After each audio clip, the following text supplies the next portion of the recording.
यह कहानी एक पिज्जा डिलीवरी बॉय के साथ हुई सच्ची घटना पर आधारित है। यह घटना दीपक के साथ तब हुई जब वह अपने कॉलेज के दिनों में एक छोटी सी पिज्जा शॉप पर पार्ट टाइम जॉब करता था।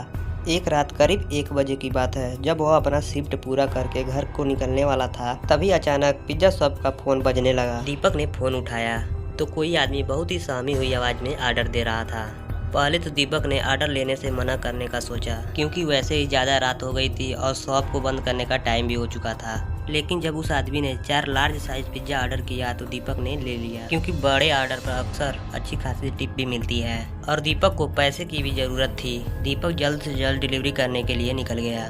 डिलीवरी एड्रेस उस पिज्जा शॉप से काफ़ी दूर और शहर से बाहर था। ज़्यादा रात भी हो चुकी थी और रास्ता भी काफ़ी सुनसान था। सड़क कच्ची थी और उसके दोनों साइड काफ़ी ज़्यादा पेड़ पौधे थे। कुछ टाइम चलने के बाद दीपक उस जगह पे पहुंच गया। वह एक बहुत पुराने और अजीब से दिखने वाले घर के सामने खड़ा था। यह घर फॉरेस्ट एरिया के अंदर आता था और उस घर में कोई लाइट भी नहीं जल रही थी। ऐसा लग रहा था मानो वह घर कई सालों से वीरान पड़ा हुआ है। दीपक उस घर को देखकर थोड़ा सा घबरा रहा था, इसलिए उसने अपने मैनेजर को कॉल किया, लेकिन उसका मैनेजर कॉल नहीं उठाया। तो उसने फैसला किया कि वह उस घर के अंदर जाएगा।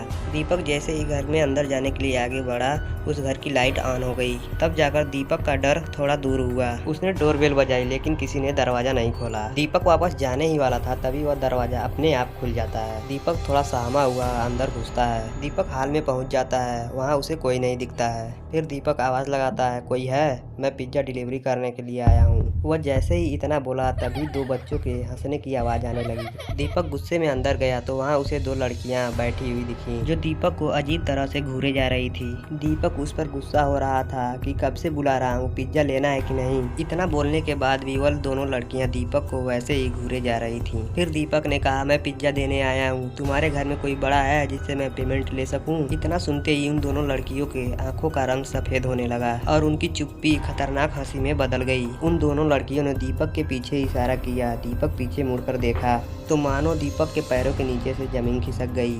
दीपक के पीछे एक चुड़ैल खड़ी थी। वह दीपक के पास आ ही रही थी, तभी अचानक से दीपक का मैनेजर कॉल कर दिया। दीपक हनुमान चालीसा का रिंगटोन लगाया हुआ था, जिससे उसका रिंगटोन बजने लगा। हनुमान चालीसा सुनते ही वो सभी भूत गायब हो गए। दीपक जल्दी से अपना स्कूटी उठाता है और वहाँ से भागने लगता है।